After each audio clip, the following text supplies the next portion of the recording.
Hey, everybody, welcome back to 22 Panels. This is the podcast that aims to examine, explore, and elevate the medium of comic books.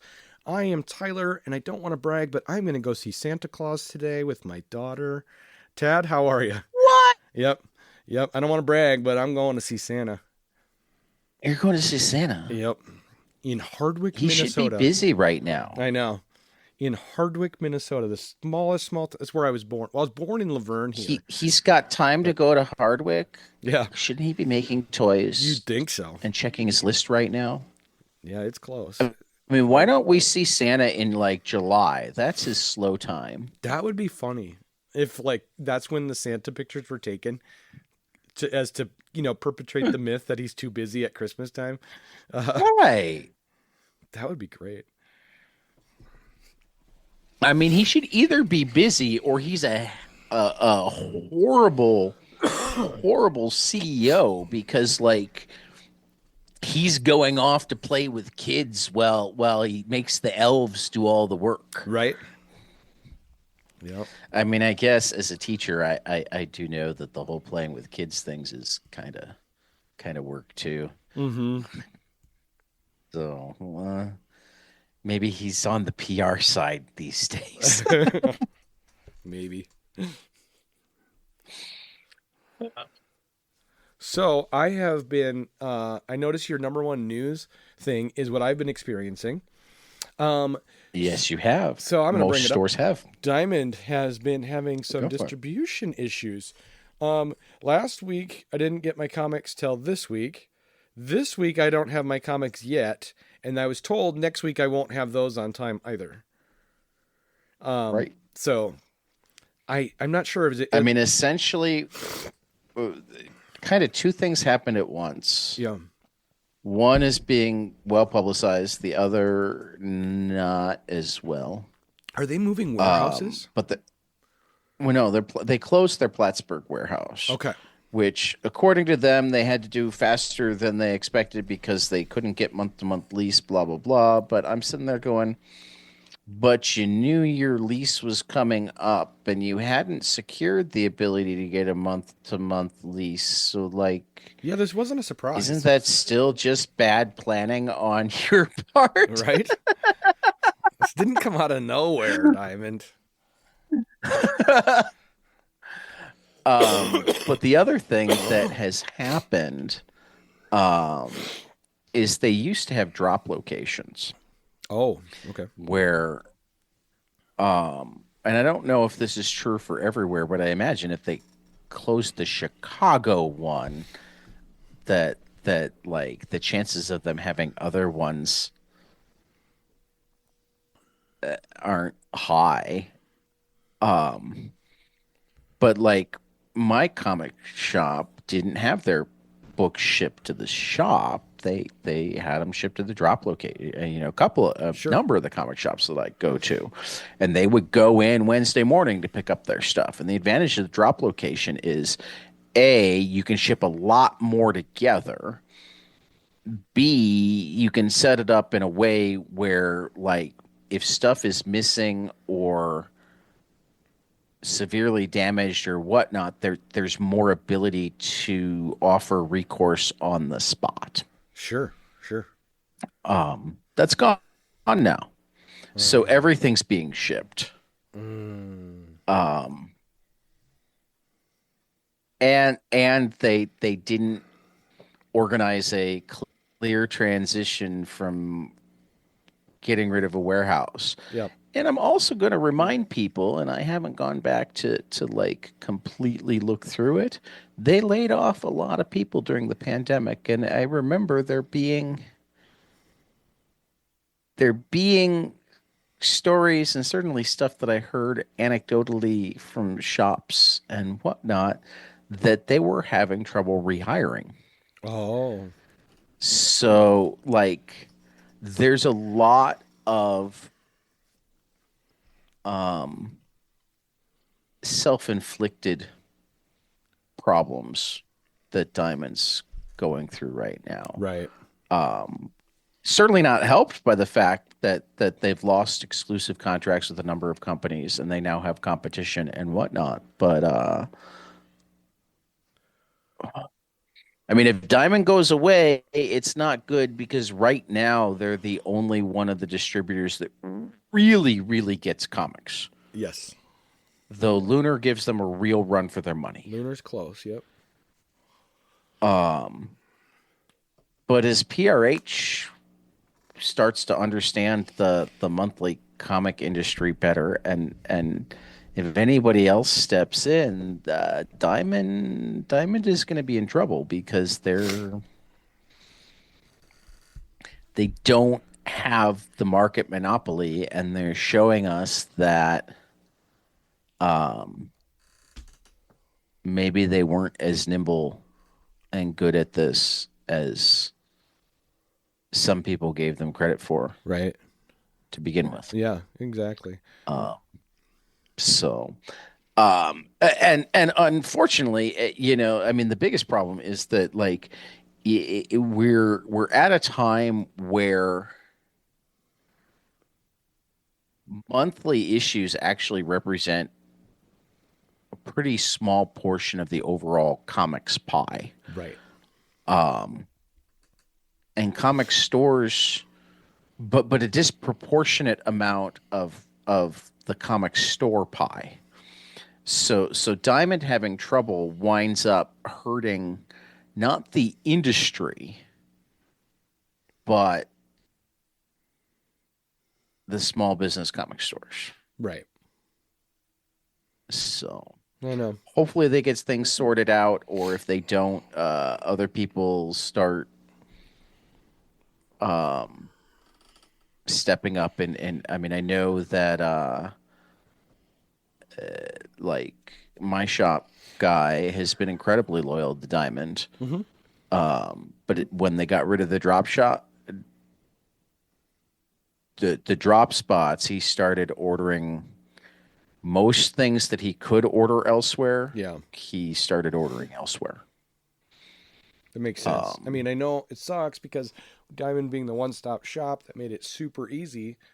Hold on, I got a cough. Hold on. Well, because among other things, one of the places that Lunar's done a little bit better, but PRH isn't completely there, and they don't have great integration with the point of sale systems that are already out there. Right.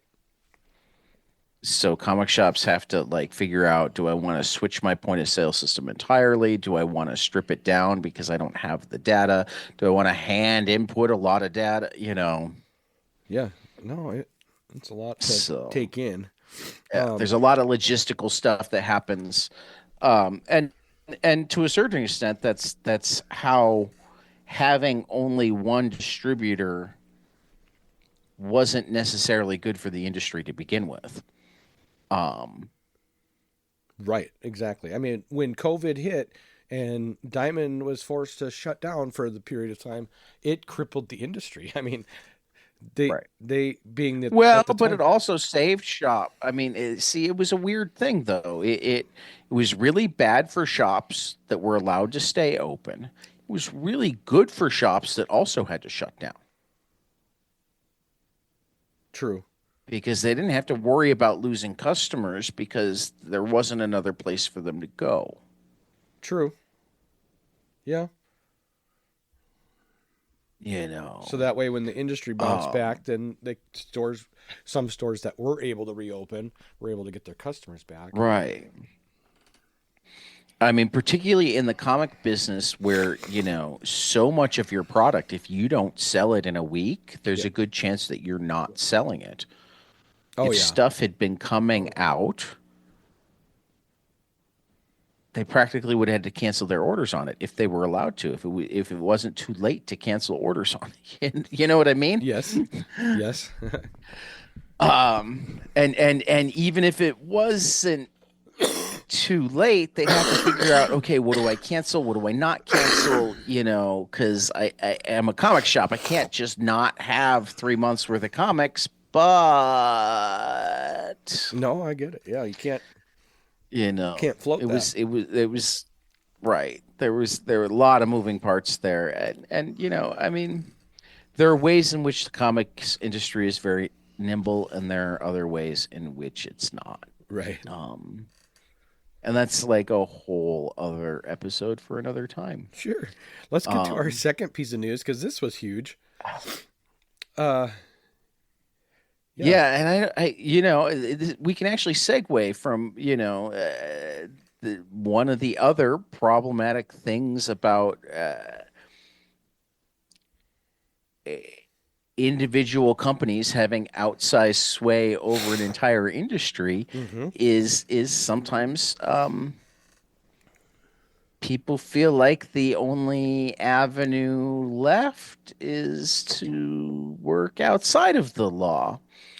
We're talking about the United Healthcare CEO being assassinated. Right. Um, gosh, Does he deserve to be called assassinated rather than murdered? you're right. You're right. He was murdered.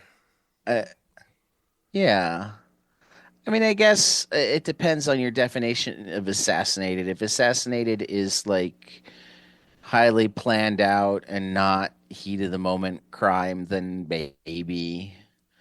But if assassinated is something that's reserved for like presidents and whatnot, I don't Then know no. if I feel completely No, I was looking more comfortable giving. I was more like your first definition because it definitely Yeah, was this yeah, a yeah, planned hit, and that's why I decided to I'm very pedantic when it comes to Sure. Terminology. words and whatnot. So Sure. so that was what was going through my head. I went, oh, depending on how we're defining assassination, it's fair. Yeah. Okay, but It wasn't a bar fight. no. It was very thought out. It had a purpose other than just kill him. Yes. Um, Um, the media is not comfortable reporting on that purpose. no, not at all. You haven't been able Uh, to, you know, unfortunately, the best information that I'm getting as to that side of it is social media, right? And finding, well, I mean, thankfully, I have a pretty well curated set of independent journalists, yeah, so I feel like I'm getting well vetted, edited, fact checked, blah blah blah information. But you're right; it's not coming from the New York Times or the Washington Post or CNN or. I go back and forth on how I feel with how the Democratic Party is treating it, where they're going, you know, it's a crime. It can't be the start of anything. I'm sitting there going, like, that's the argument that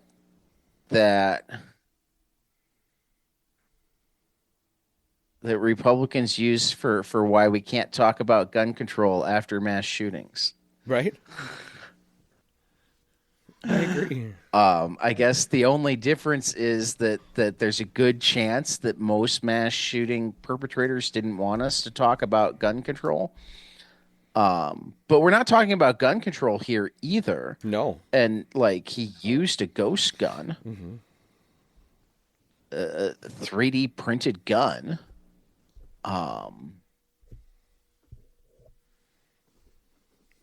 Yeah, no. I just been thinking about this. Also, we live in a world where we're talking about pardoning January 6th rioters. I know. We live in a world where in the same week that this happened, a 26-year-old ex-Marine was acquitted of manslaughter for killing a schizophrenic man on a subway Put car. him in a chokehold. Right. And yeah, I haven't heard the fine details on that. Like how okay, sorry to go off on a tangent here. How did that start? Did he just attack the man or was the man being belligerent?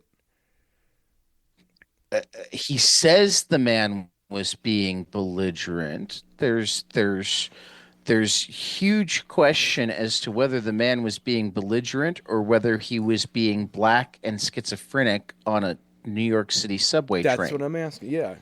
I'm like I don't know what the motivation here was for the chokehold. You know what I mean? I mean, he claims he felt threatened. Yeah. And the right has made him out to be a good Samaritan, proving that they have never read the Bible, because that's not what the Good Samaritan did. No. The Good Samaritan was a parable about how non-Christians, or in this case non-Jews, people that we look down upon because they have different beliefs than us, sometimes are the ones that step up and give us aid and comfort, not through violence, through offering us their homes and feeding us and tending our wounds. Right? I just can't believe it's like the opposite of the Good Samaritan story. But he was found not guilty of we involuntary manslaughter. Like the right. Even the charge was we live a in joke. A world where the right is like supposed to exercise violence, and yeah, we condemn it on the left, but we're not very good at it, and they won't condemn it at all. Right? It's always, well, no, they had a right to defend themselves. You know, we have stand your ground laws, and we have castle laws, and we have open carry laws, and we I'm just saying, and then we're shocked when the person that gets killed isn't somebody they don't like. I know. I'm just, even in this case, like, I know he was found not guilty, but like, even the charge itself was a joke. It was involuntary manslaughter, I believe.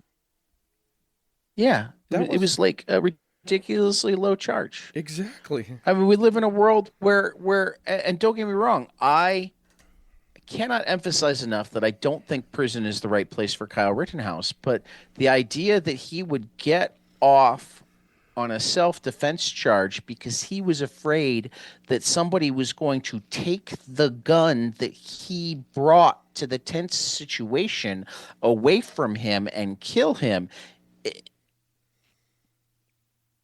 that should mean that there's no murder anymore. Exactly. I brought the gun, but I'm afraid that you might take it from me. I know I was robbing the store, but I only brought the gun for my protection. I didn't bring the gun to get you to give me money. I was just asking you for money. I had to shoot you because I was afraid that you were going to take my gun. And then I figured, since you were dead anyway, I mean, who's going to use the money in the register? I might as well finish the job. Yeah. Right. I agree. I mean, this is just, I mean, in some ways I'm happy that the story hasn't just gone away, because that was my first thought when the news broke, is I'm like, we're going to have forgotten about this by tomorrow. Mm-hmm.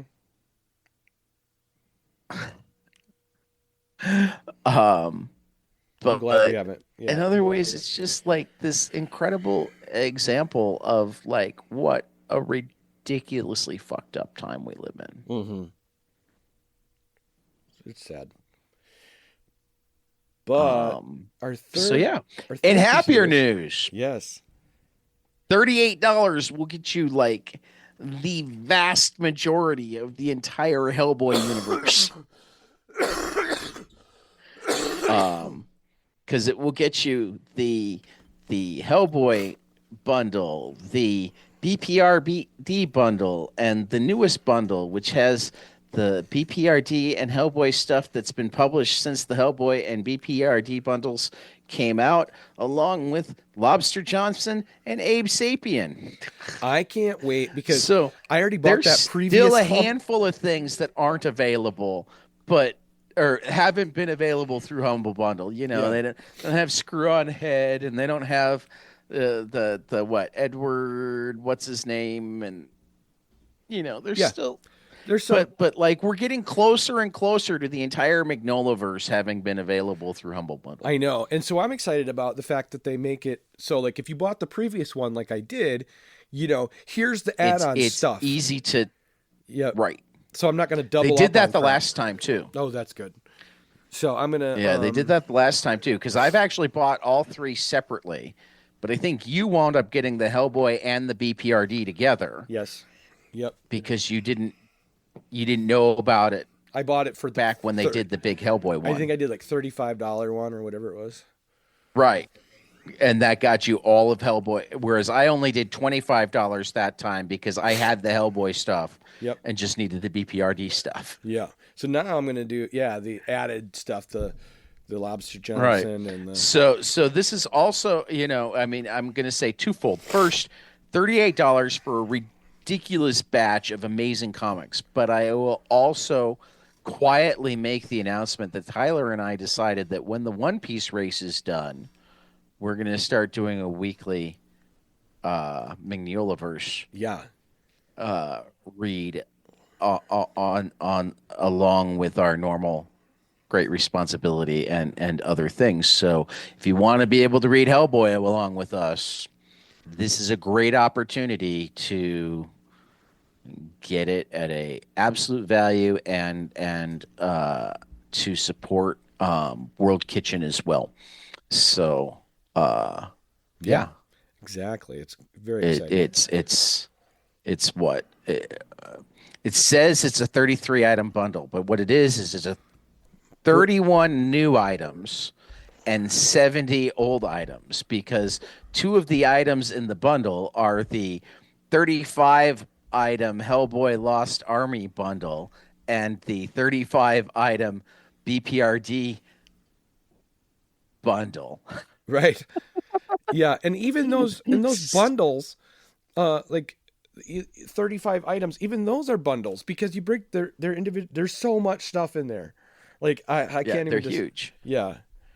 Yeah, I mean the 35 volume Hellboy Lost Army bundle was Ghost Hellboy Special, Her Fatal Hour one shot, Long Night at Galaski Station one shot, Battle of Vargu one shot, Seven Wives Club one shot, Hellboy in Hell volumes 1 and 2, and then Hellboy volumes 1 through 12, Hellboy versus Lobster Johnson, Hellboy Winter Specials 27 to 2019 or 2016 to 2019, Hellboy 25 years of covers, That's cool. All Seeing Eye, Assortment of Horrors, Emerald Hell, Into the Silent Sea, Krampusnacht, Odd Jobs, Oddest Jobs, Weird Tales, Itty Bitty Hellboy, and Young Hellboy, The Hidden Land. That's technically one item in the current Exactly. That's my point. It's one item. in the current bundle. So that So that this is bundle called the is Universe. available. This is called the Hellboy Universe Mega Bundle. Mega bundle. Yep. It's available for the next 19 days. And again, a portion of your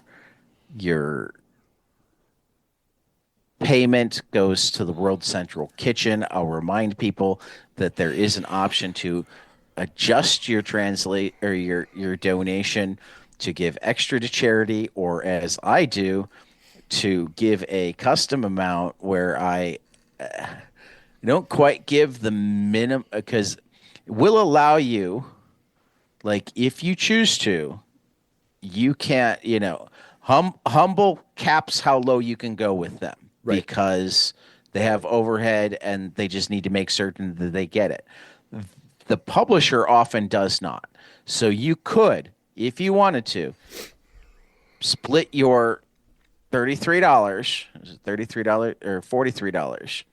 Yeah, it's 43 Or for I the think top it's tier. no, it's 38 for everything. So if you chose to, you could take your $38 and make it $11.40 to Humble Bundle and $26.60 to World Central Kitchen. Mm-hmm. I generally, personally, try to split it so I'm giving roughly the same to the publisher slash creators as I give to Humble Bundle, but that still makes it so you could easily give, you know, $12 to the creators, $15 to or a little less than $15 to World Central Kitchen, and a little more than $11 to Humble Bundle, all for roughly $1,000 worth of comics.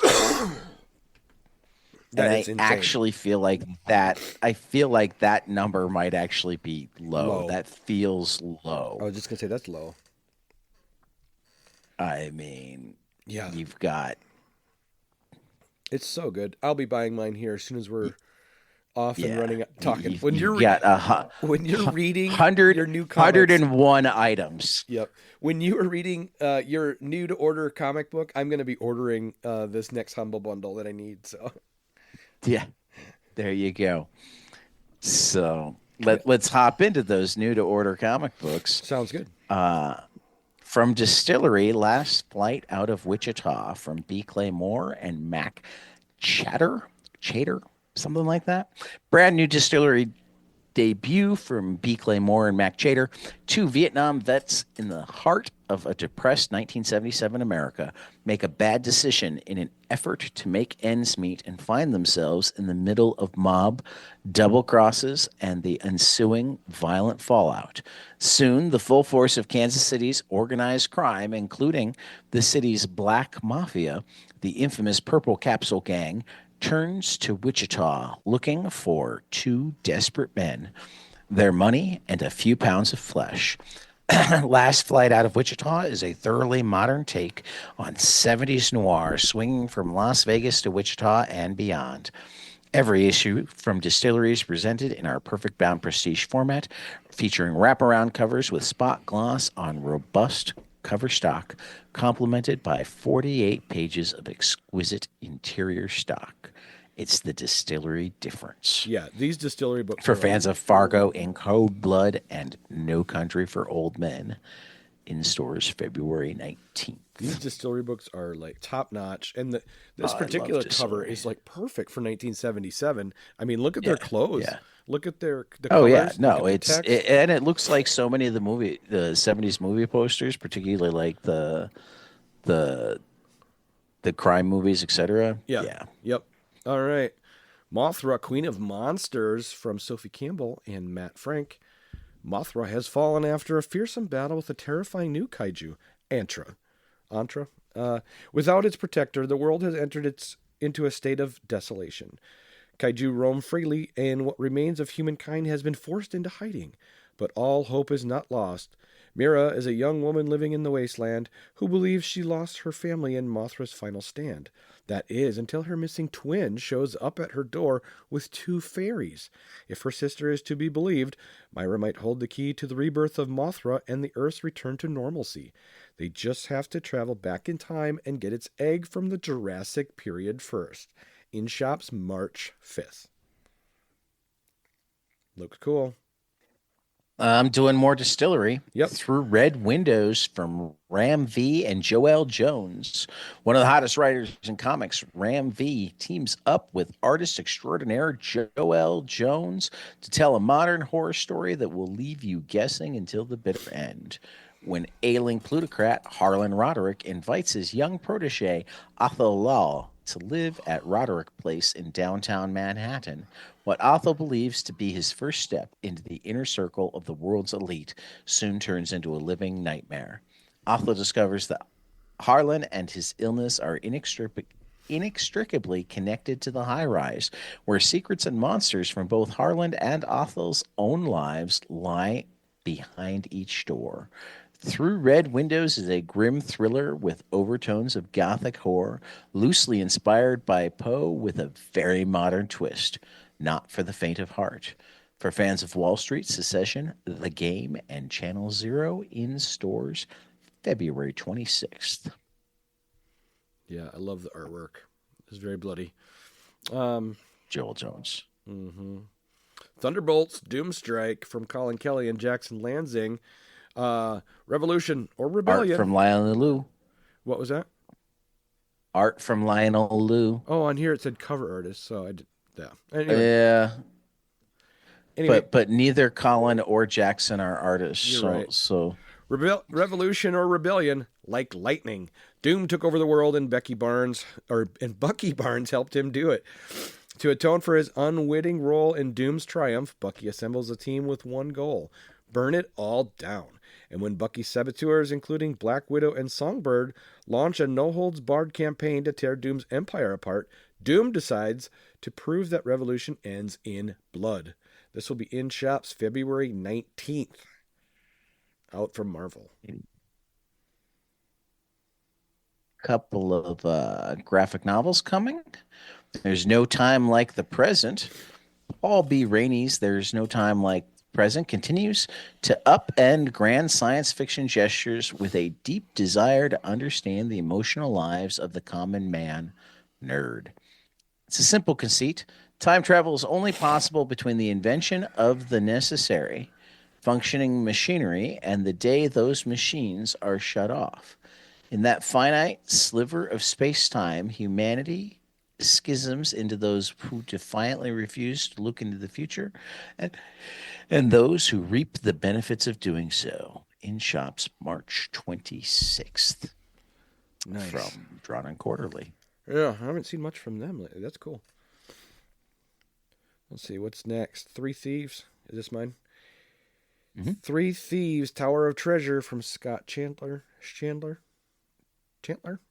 As an acrobat in a traveling circus, 14-year-old orphan Dessa Red flies through the air with ease. Dick Grayson, anyone? Still, she is weighed down by troubling memories. But when her ragtag circus troupe pulls into the city of Kingsbridge, Dessa feels a tickle of hope. Maybe here in the royal city she will finally find her twin brother, or the mysterious man who snatched him away when they were just children. Meanwhile, Topper, the circus juggler, recruits Dessa and the circus strongman Fisk for the job of robbing the royal treasury. Hungry and desperate, both agree, setting off a series of adventures that will take the three thieves from one end of the world to the other in search of Dessa's long-lost brother. This will be in shops February 5th, 2025. Couple of collections coming. Gru, Minstrel Memories from Sergio Aragonis and Mark Evanier. The rhyming minstrel travels with his daughter from town to town, singing tales of Gru. The Groover's hapless wandering minstrel and his smart daughter, Kaylee, roam the land. Traveling from town to town, they sing tales of Gru wherever they go, bringing laughter, joy, and lessons to the townsfolk, and hopefully some coppins in their pockets. Sergio Aragonis and Mark Evanier begin another epic, hilarious Gru series with colors by Carrie Strachan and letters by Stan Sakai. Collects Gru Minstrel Melodies 1-4. In stores April 23rd from Dark Horse Comics. All right. And one of my favorite writers, Gerard Way, Paranoid Gardens, and Gerard Way and Sean Simon, I should say, art by Chris Weston. Lou is a nurse at the most bizarre care center around. The staff are not only human, and the staff are not entirely human, and the case is downright unearthly. Aliens, ghosts, superheroes, and more creatures plague its hallways as both doctors and patients, and the hospital itself seems to be somewhat self-aware. Lou believes that despite a recent failure at her job, she's been given some sort of higher calling in this mysterious place, and decides to rise to the challenge. Along the way, she must fight her way through the corrupt staff members, powerful theme park cults, and her own personal demons and trauma to meet this challenge and discover what secrets the gardens hold. This is in shops April 23rd from Dark Horse.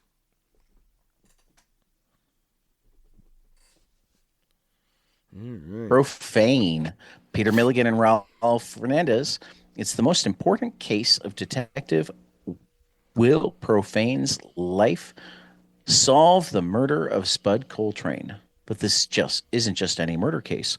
Coltrane is an author. The author, famous for creating the fictional character Will Profane. Will the death of his author being all too real? Where does that leave his unwritten destiny?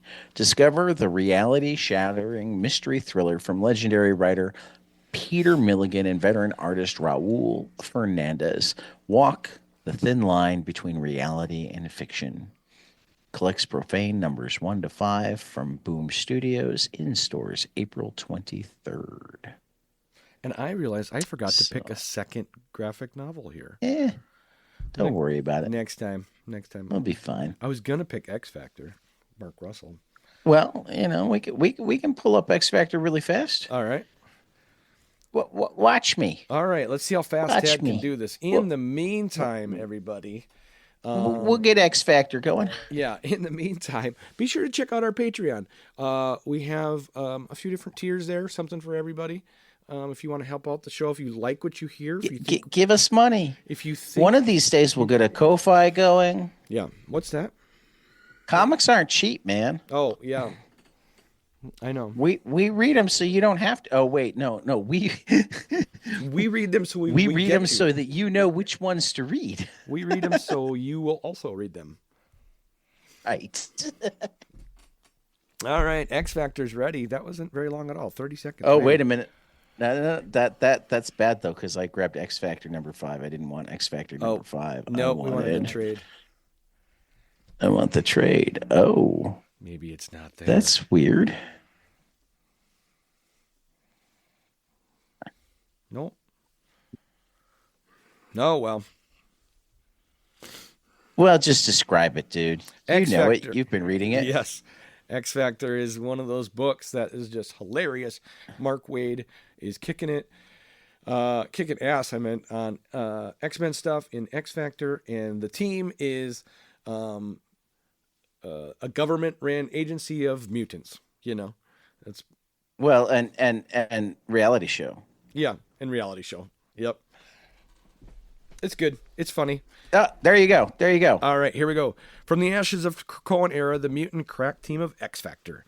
As a new mutant arms race sweeps the globe, international governments are building their own armies of Homo superior soldiers. But only America's X Factor has the most powerful, most patriotic, most marketable mutant heroes to stem the tide and make the world safe for democracy. Join Angel, Havoc, Frenzy, Feral, Pyro, and more as they go from one death-defying mission to another. Who will die, who will fall in love, and who will be first to sell out? Like, comment, and describe to find out. This will be collecting X Factor number 1 through 5 from Mark. You're Waid and Bob also Quinn. allowed to like, comment, and subscribe to 22 Panels. Yes. We won't complain. We're okay with that. Yep. We're told that it helps us with something Yeah. All right. that like more listeners means more money. And I laugh like we make money. Thanks, Mom. Thanks, Andy. Yep. Yes. Our 2 patrons. We are so grateful, you guys. So those that are listening, please consider becoming a patron. I mean, only because, I mean, if you like it, if you think we're worth a comic a month, $5. Here's what I want to point out. Ted, you put out more content on this podcast than any other podcast that I have ever subscribed to, and people would be getting their money's worth 100 times over subscribing to this podcast. Well, yeah, but we give it away for free, and I know. like I get that too. But saying what I will say it's is something. that there are hosting costs. I mean, just the podcast itself costs us what? It depends. Anywhere between $25 and $50 a month. Yes. Actually, This month it was like 30. and maintain a professional Zoom account for it, Yep. probably between 25 and between 40 and $75 a month. That's how much it costs? Well, no, because it's minimum 25 for hosting, right? Okay, yes. Oh, you're adding them. We Okay. sometimes go as high as 50 or 60 for hosting if I record too much. And it's, I think, 15 for the Zoom.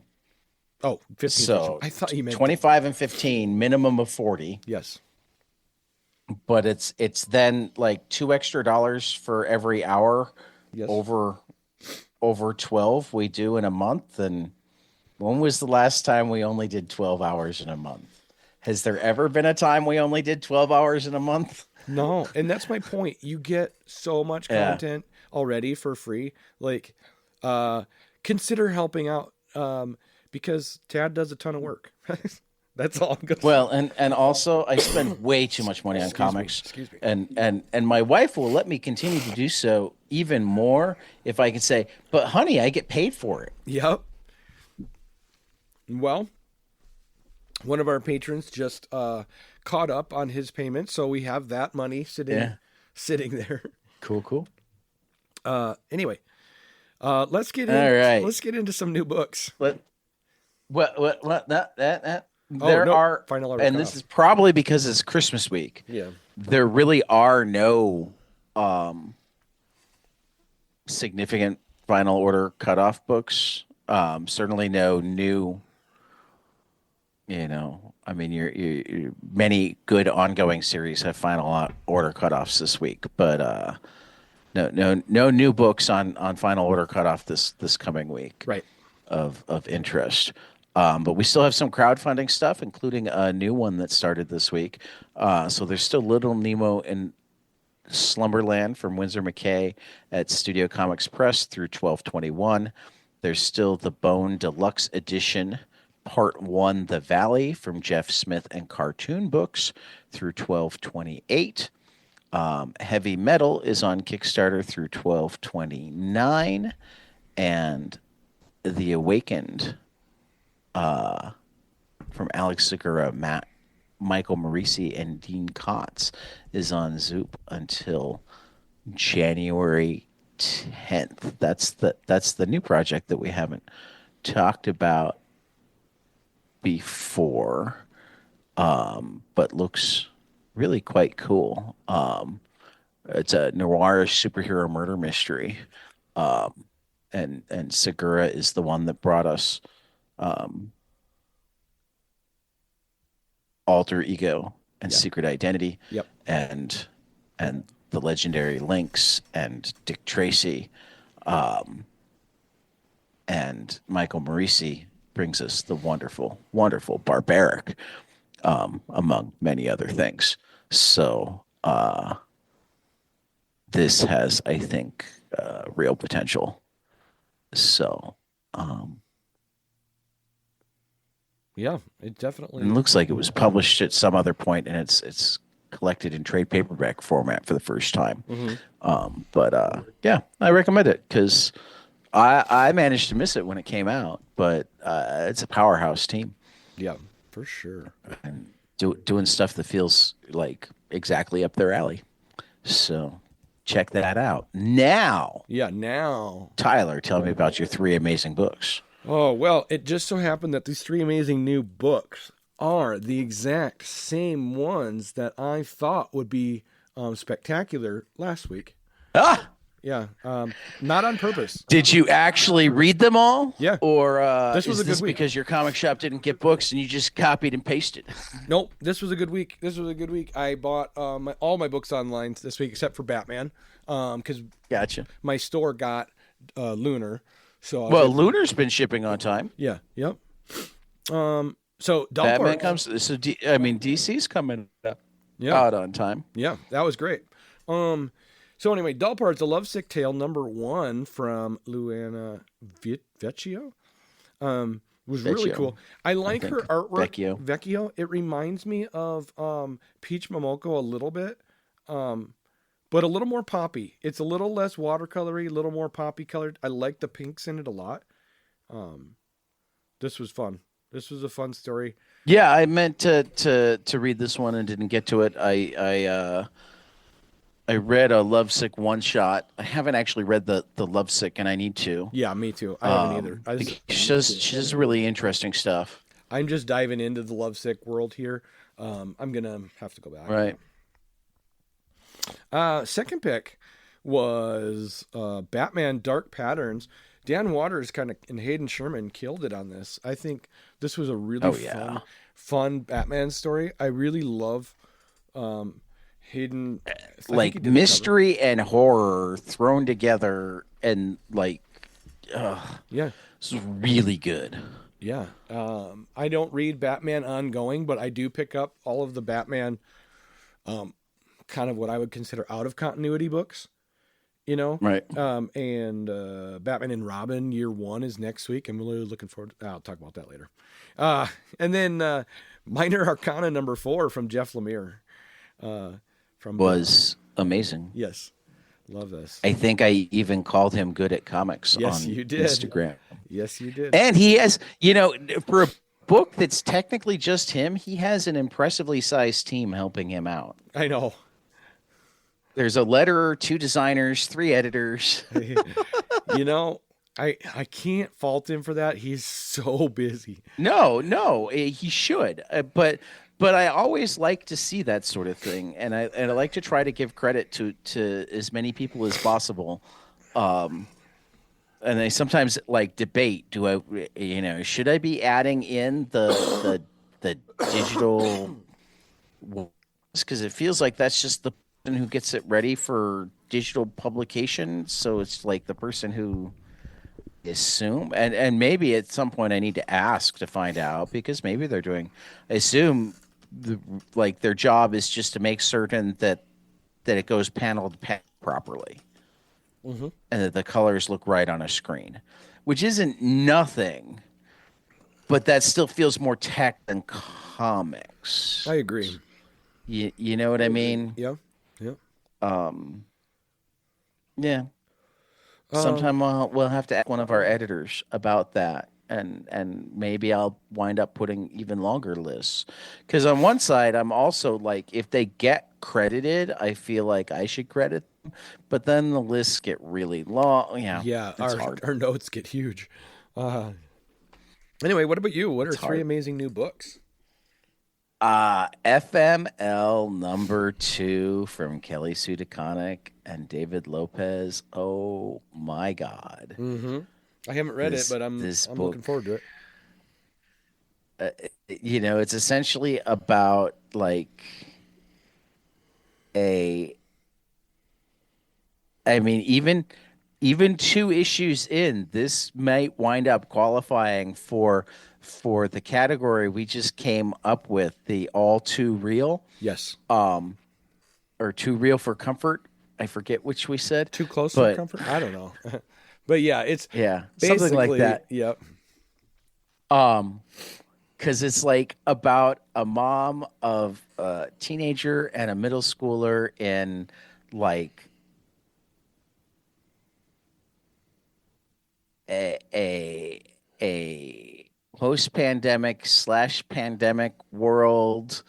There's lots of masking going on, but there's also wildfires, so that could be because of the smoke and like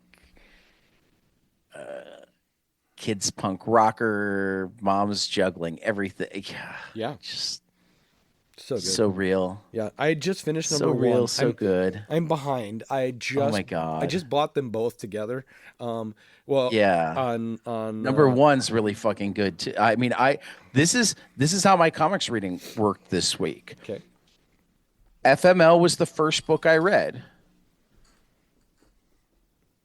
And then before I read any other books, I read FML number 1, and then I read FML 2 again, and then I moved on to other reading. Oh, you had to read it, put it together with the old one, and then read it again. Yeah. Right. Okay. Right. Because that's how much I enjoyed it. Yeah. That makes sense. I was all on Wednesday morning. And then finally got to The City Beneath Her Feet from James Tynion and Elsa Chartier at Distillery. And my God, does Elsa kill it? Yeah. I mean, it's a great story too. I don't want to take anything away from James because I'm loving the premise. I'm loving, it's like a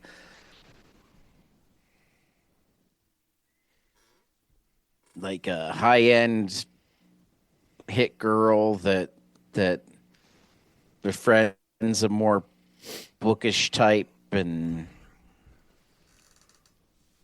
I get, yeah. Yeah.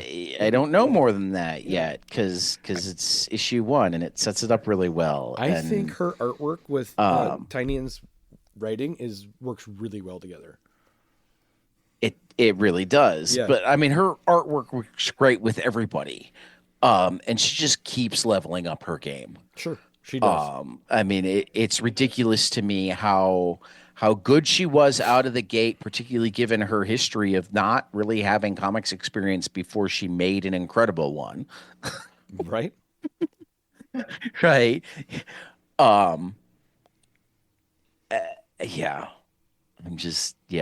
I was blown away. Yeah.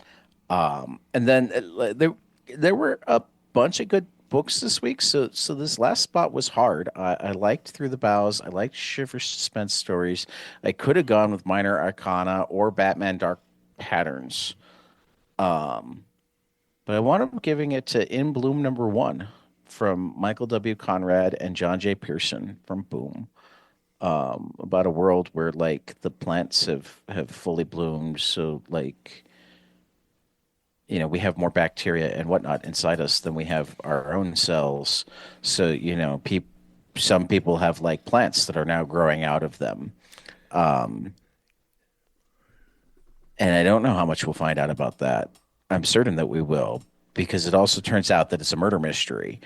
This sounds awesome. So, like, I was interested, particularly because I like both Michael Conrad and John J. Pearson, just on the premise of like this world and whatnot. I hadn't really picked up that it was going to be a murder mystery, and when it turned out that it was also like this police procedural murder mystery, I'm like, oh, I'm so in. So in. Nice. And Pearson's art is just also ridiculous. Yeah, I'm gonna have to pick it up. Like I said, when my comics come in, I'll go. Right. Because here's the thing: the ones that I buy, all these ones that I bought digitally, Doll Parts and Minor Arcana, I want those physically. So I'm gonna end up buying those next week in physical format as well. I totally get it, because I also buy. I'm worse than you. I buy them digitally because I want to start reading before I can get to the comic shop. Oh, yep. But I often want to read them physically as well. Yeah. Normally, I can't do both. I can't afford both. I probably shouldn't afford both, and I'm trying to cut back, but this is why we also need more patrons. More patrons means that I don't have to cut back and I can continue giving you quality content. Yes. Or I'm just going to toss it out there. Any of the publishers want to just start sending me PDFs? I won't distribute. We'll read more than I won't, and I'll never badmouth your book. That's not what I do. I'll talk good about it if I like it, and if I don't like it, I just won't talk about it. That's absolutely true. And the other thing is, if you send Tad PDFs, he will still buy the book when it comes out. Often, yes. Particularly if I wind up liking it. Yes. If I wind up buying the floppies, I'll wind up buying the hardcover, or often both. And no, you will never lose money because you send me a PDF. Yeah.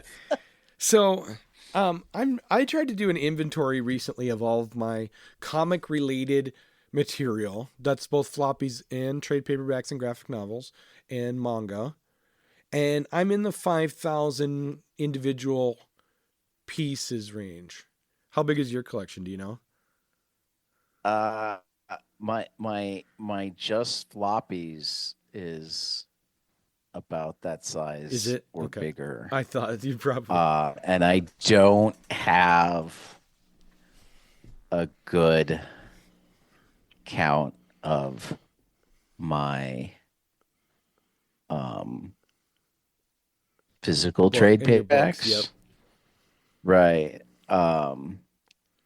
And like my digital collection of floppies and trades is also about that size. See, yeah, that's the management. Just the management alone takes too much time. Like I am so far behind on filing my comic books away. It's my wife is so angry at me. No, she's not outwardly, but like, playfully. She's like, put this. We're not spending it on booze or drugs. Exactly. We're not gambling. No, I know. We come home at night. Come home at night. Come home in the middle of the afternoon. Right. You're right. So, You're right. Yeah. My upbringing was the opposite. My dad was just a spender. He blew it all those things that you just described. That was my dad. Anyway, let's get on to Well, and the downside of that is that not only are you spending it on things that like don't have any tangible value afterwards, and I'm not even talking about comics gaining monetary value, but value. I'm talking about I read it and son can read it and my grandson could read it and his son could read it. There is a long-term non-monetary value. But like if you're spending it on booze and drugs, there's often a short-term negative value as well, as you can be belligerent or miss work or let me ask you this. Would you leave your collection to your son, or is that too much of a hassle for him? Like, is he not into it? I've been thinking that. My son is into comics, but when the time comes to start considering that, it's going to be a lot more of I figure out who is most interested in it. Same. I asked my son, I said, would you want this stuff when I'm ready, Right. when I'm gone? He's like, not really. And I'm like, okay. Right. No, it'll because I'm not I don't really want it sold unless I decide that it's like the only thing of value I have to give them. Same.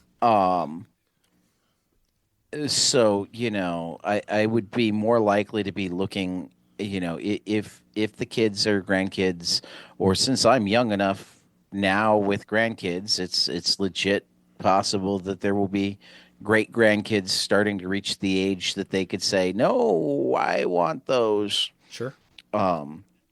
If there's not interest among my family members, I'd probably start looking at libraries or favorite comic shops or whatnot and saying, hey, do you want this? Yeah.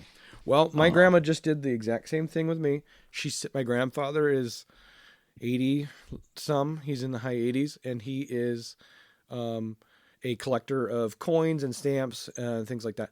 So she asked me, would you want his collections? And I would. So I'm like, absolutely.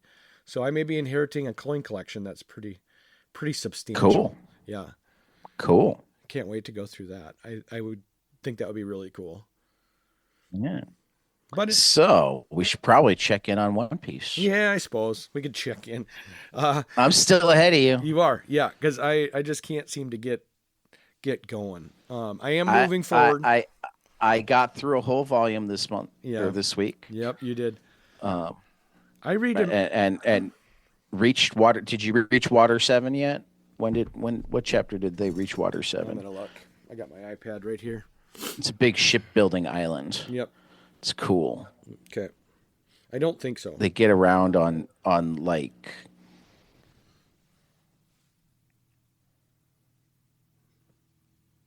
Go ahead. big swimming aquatic lizards that have like seats on their back. That's awesome. But yeah. What I am doing, and which I wish I would read in volumes like you are, I'm reading in chapters. I'm reading in chapters too, but if you pay attention to the chapters, it tells you when you end a volume. Yes, I understand that, but I'm not. I get the feeling like you are reading a bunch of chapters for the sake of I want to finish this volume. I will sit down and read a chapter. I try very hard to. Yeah. And I will sit down and read a chapter and then go do something else, and then read a chapter and then come back. I mean, I sometimes wind up doing that, but what I try really hard is starting essentially when we're done recording, or no later than sometime on Sunday. Yeah, I will read One Piece and have it be the only thing I read until I get to the end of a volume. Okay. You put that. I should make it a priority. Right now, it's an afterthought. It's like for me. I try really hard to have a volume read before Wednesday. Yeah. Yeah. Because I'm usually. I sometimes don't start until Monday morning just because I need. Sundays are often the day that I like read the stuff that I don't have to read for the podcast. Yeah. Does that make sense? It's like comics that have been sitting around that I've been meaning to get to, but I haven't had an excuse to read for the podcast. I'll often read Saturday afternoons and Sunday, and then starting Monday morning, it's generally okay. I got to read One Piece, and then I got to try to read whatever I'm reading for Great Responsibility. Yeah.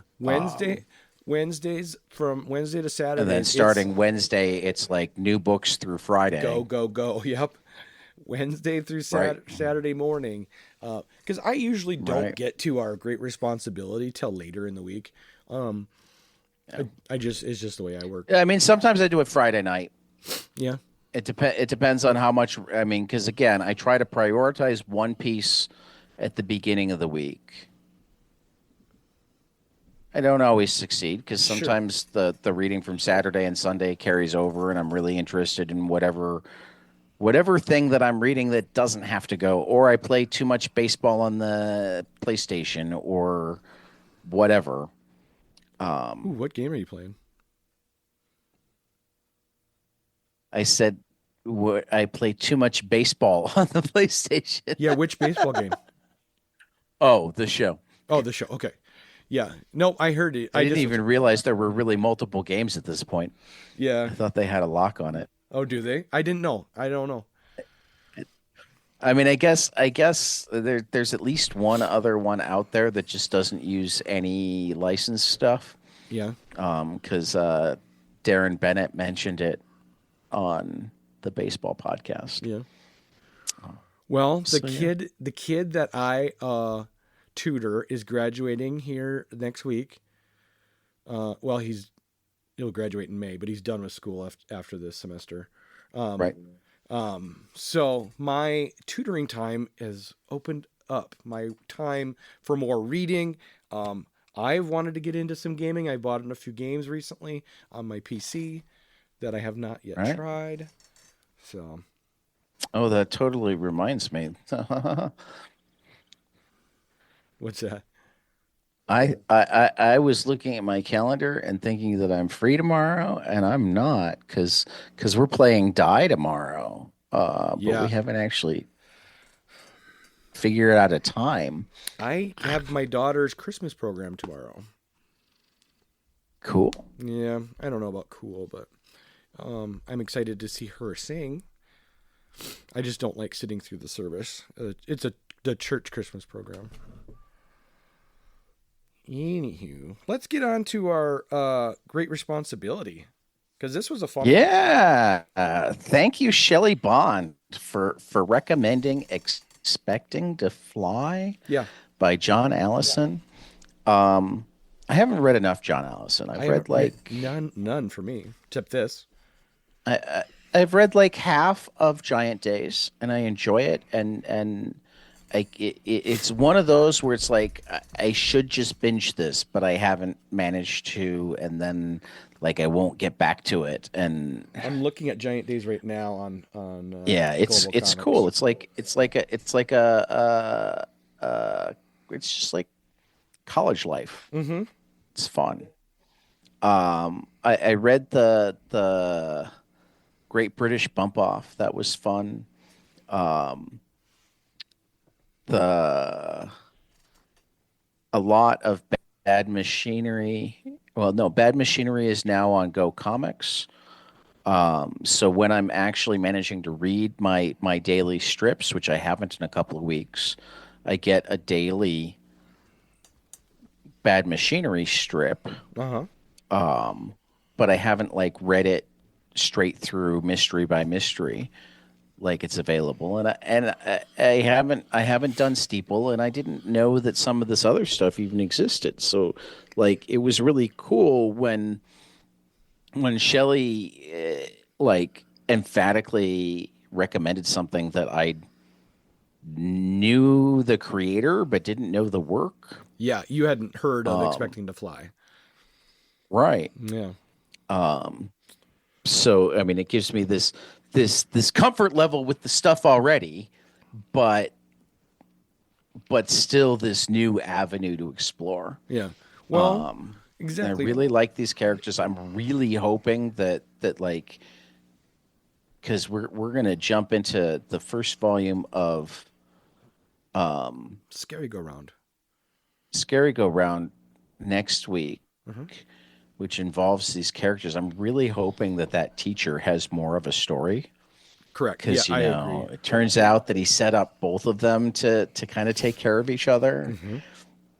You've got two main characters here. You've got God, I suck at names. Shelley Winters, who it's pretty clear that like her best friend recently committed suicide. Hmm. Either that or a sister, somebody close to her Hmm.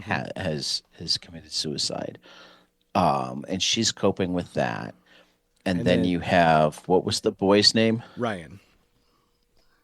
Okay, Ryan um just has like the most deadbeat of deadbeat dads. Yep. He's not only an alcoholic that will take him out drinking, Yep.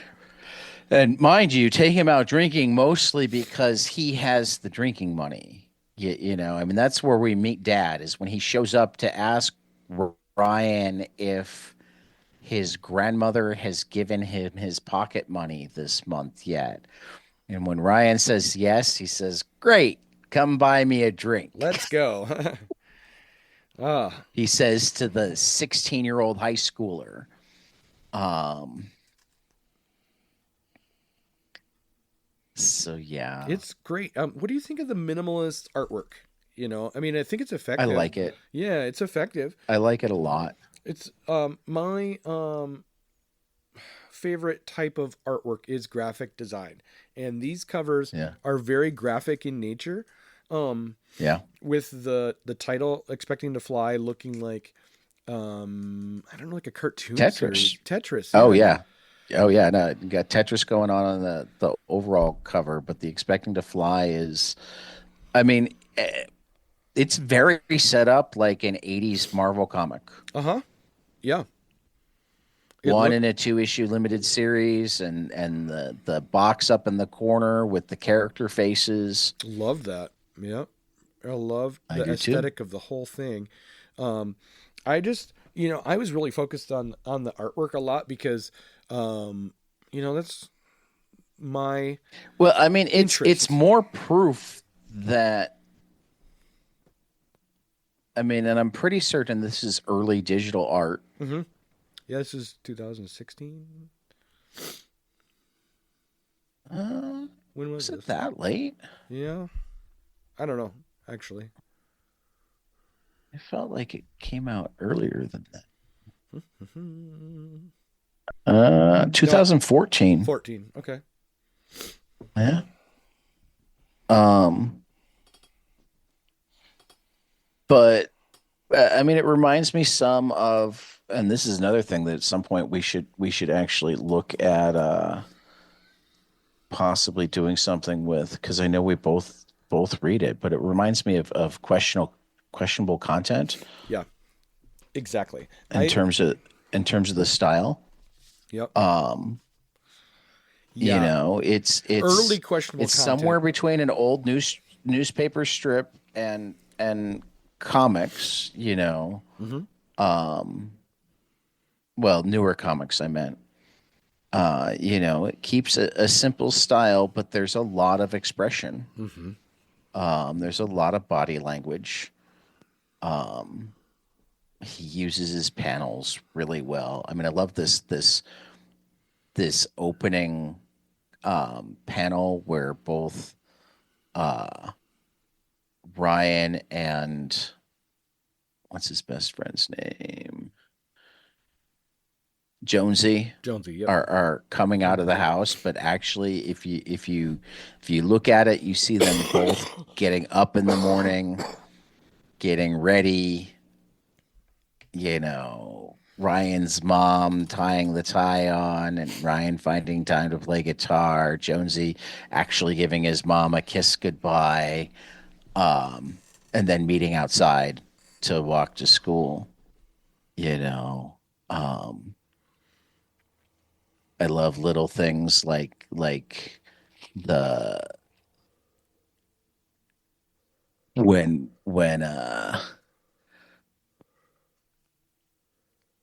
Shelly gets dropped off.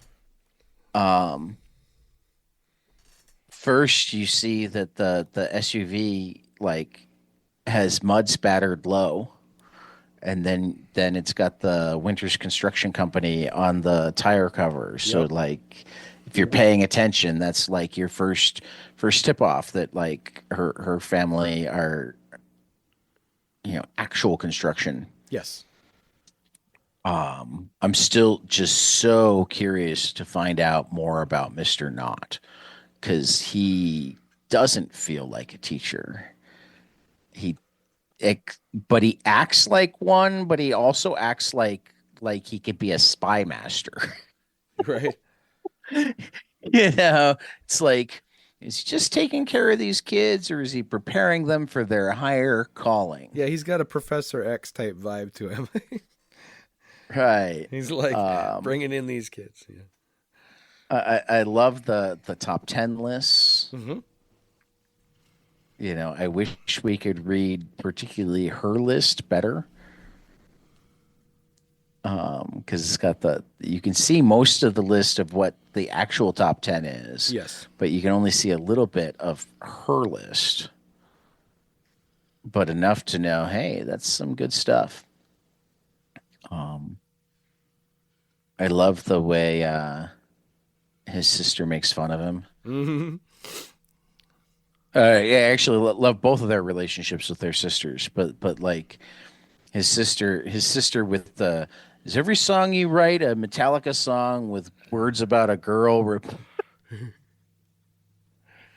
This was just a good, entertaining high school. It was just a good fun comic with a lot of layers. So it's not, it's a breezy, easy read, but not because nothing's there.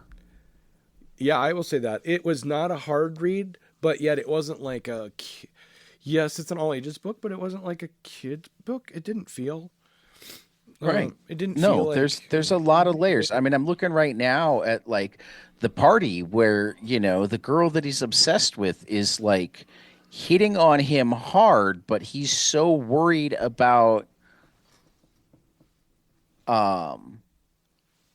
Shelly that, it ends with, I'm not nervous. It's just there's a situation I'm meant to stay on, or to be staying on top of. And she's like, you're more than welcome to get on top of this situation.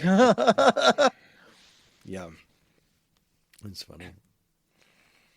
If only people talked like that in real life. It's like, that was your dream right there. That was your dream. That was what you were writing dumb songs about, and you're walking away. Yep. You're walking away. It's funny. Yeah, it was really good. I cannot wait to read more. It was great fun. Yeah, I'm looking forward to reading more. I can't even promise that I'll only read the part that we're reading meant to read. I'm feeling like I could wind up trying to read most of John Allison over Christmas. I can see that. Because it's good and quirky stuff, and I mean, I've read. It's not that I have no experience with him, but I don't think I've given him his due before. I mean, among other things, he clearly knew this was a 2-issue series off the bat, and I guess part of that is it was a webcomic that like had been written before it got put together into a series. Mm-hmm. But like, it's got interesting beginning and end points. Yes, it does. Yeah. You're and they actually work really well. It is actually a complete story, but it also feels like you're coming in the middle and leaving at the beginning. True. Even though you're moving forward in time. Okay. I could see that. Does that make sense? Kind of. Feels like you're coming in. It feels like you're coming in the middle of some other story that I have no idea whether it even exists, and then leaving at the beginning of the next story. True. Yeah, I get that. Yeah.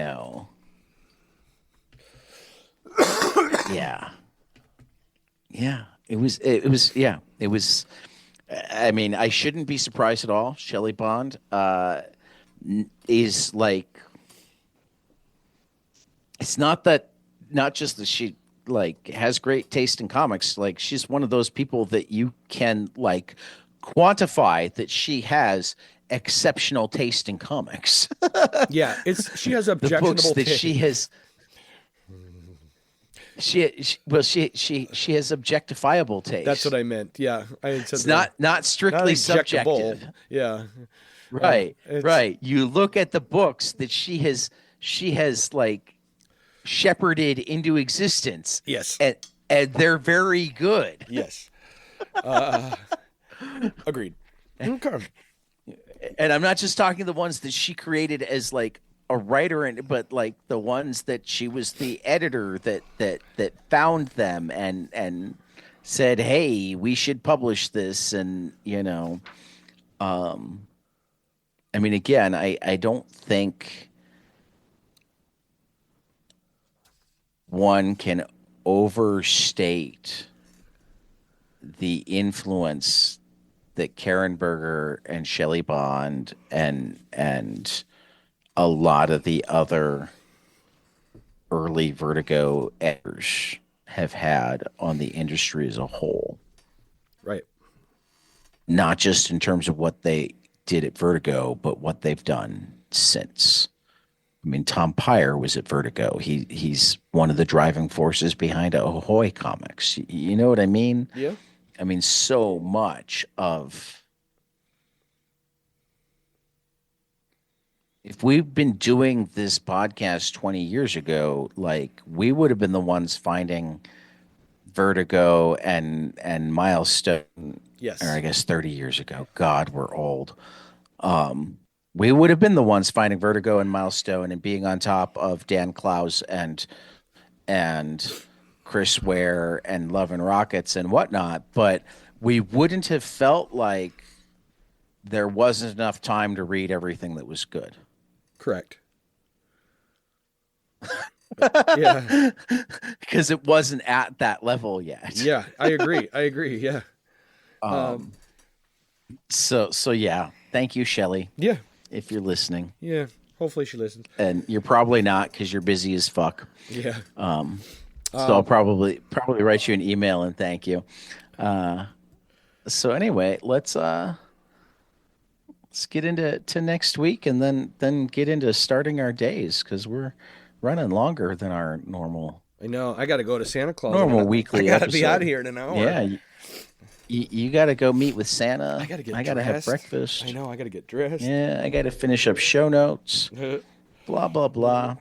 Stuff. Yeah. All right. What 3 books do you hope will be spectacular next week? Well, I'm cheating again because Chris Cantwell has one series ending and one series starting. Yes. All together at DC, and they're both so fucking good looking. And there's so many other things that are coming out next week that I'm excited for. Sorry, Tom. Wonder Woman somehow didn't make the list. It will still be the first thing that I read. Sorry, Chris. Wonder Woman does actually come first, even though your books will come first any other time they come out. Yep. I think the only thing that ever comes before Wonder Woman is Saga, and the only things that ever come before Cantwell are Saga and Wonder Woman. That's like how That's your order. that's just like etched in stone in terms of reading. Oh, funny.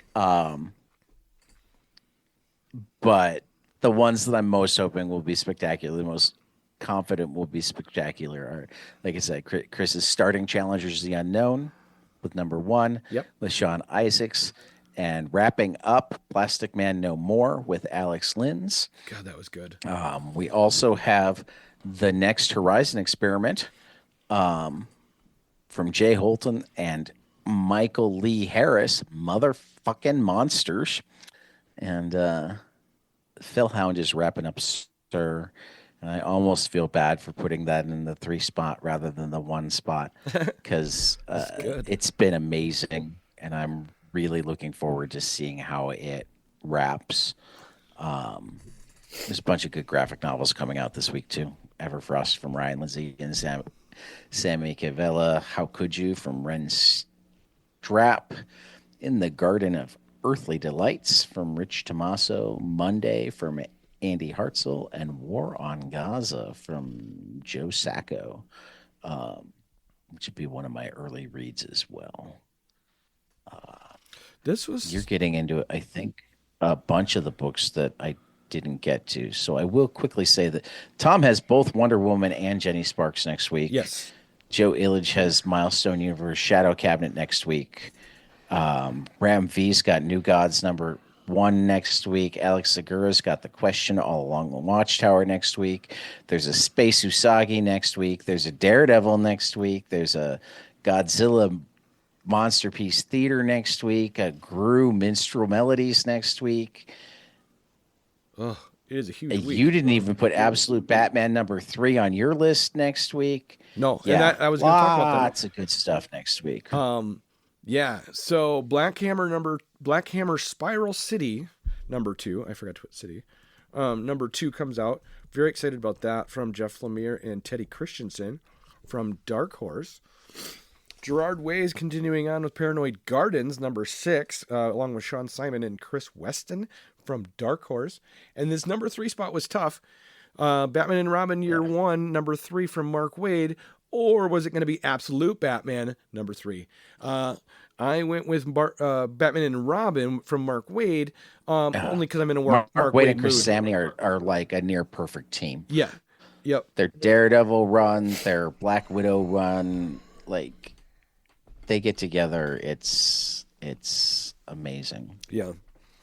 So yeah, this is a good series. I'm really looking forward to it, and I can't wait to see what I get shorted on next week. So lots of great books to read just in time for Christmas break. Yeah.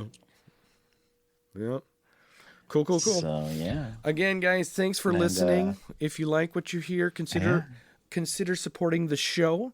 Your money will go to our good cause, which will be our hosting and our comic books. And then probably our comic books and then our hosting. Well, I mean, I guess we always have to pay the hosting fee. We won't let that go, but it still feels more like it's our comic books and our hosting. Yep. All right. Yeah. All right. Let's go. I got Santa to see. Yeah. All right, guys. Okay. Thanks for listening. We'll catch you after the next page. Later. Hey guys, this is Tyler from 22 Panels. I'm here to tell you all about our Patreon. If you enjoy this show, please consider donating to our Patreon to keep this show going. We have many different tiers, all different levels, to help you decide what's right for you. Okay, so get on out there to patreon.com/22 Panels Podcast.